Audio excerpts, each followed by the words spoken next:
Hello everyone, welcome back to my channel. आप देख रहे हैं सौम्या आर सिंह ऑफिशियल और आज के इस वीडियो में हम बात करने वाले हैं why sustainable agriculture. Sustainable agriculture की ही ज़रूरत क्यों है, क्यों हम इसको अडॉप्ट करें।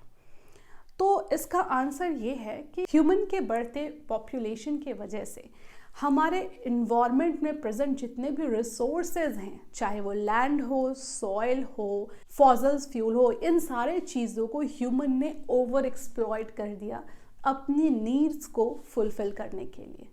ठीक है, चाहे वो नीड अर्बनाइजेशन की हो, चाहे वो नीड फूड की हो, चाहे वो नीड शेल्टर की हो, इन सारे चीज़ों को फुलफिल करने के लिए ह्यूमन ने क्या किया, धीरे धीरे धीरे करके जितने भी नेचुरल रिसोर्सेज हैं उसका एक्सप्लॉयटेशन शुरू कर दिया, जिसका रिजल्ट ये हुआ कि बहुत सारा इन्वायरमेंटल प्रॉब्लम अराइज होने लगा, जैसे कि डिजर्टिफिकेशन होना, डिफॉरेस्टेशन होना, सॉइल इरोजन होना, ड्रॉट्स का आना, वाइल्ड लाइफ का एक्सटिंक्शन और भी न जाने फ्लड, ड्रॉट, कई सारी ऐसी समस्या आने लगी जिससे कि इन्वायरमेंट का क्वालिटी डिग्रेड होता चला गया।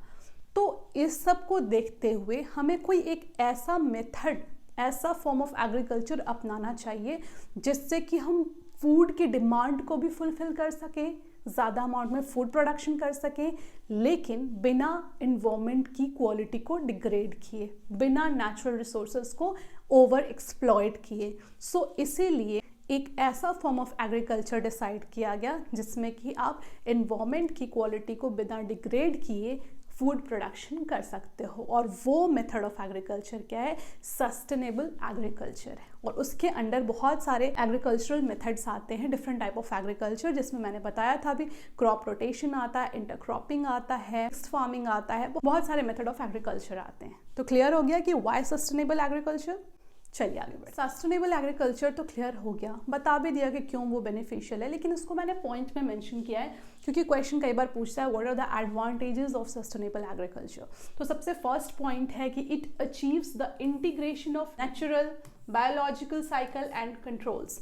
कहीं ना कहीं ये नेचुरल बायोलॉजिकल साइकिल में कंट्रोल स्थापित करता है, बैलेंस क्रिएट करता है।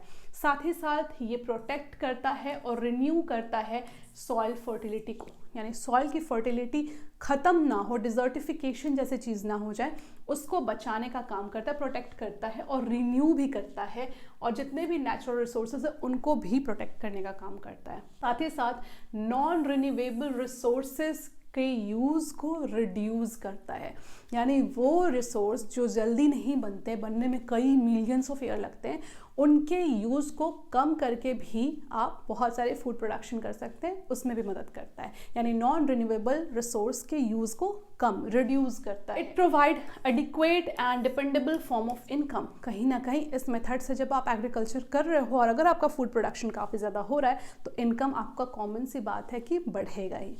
तो कहीं ना कहीं ये क्या करता है? एडिक्वेट और dependable form of income provide करता है।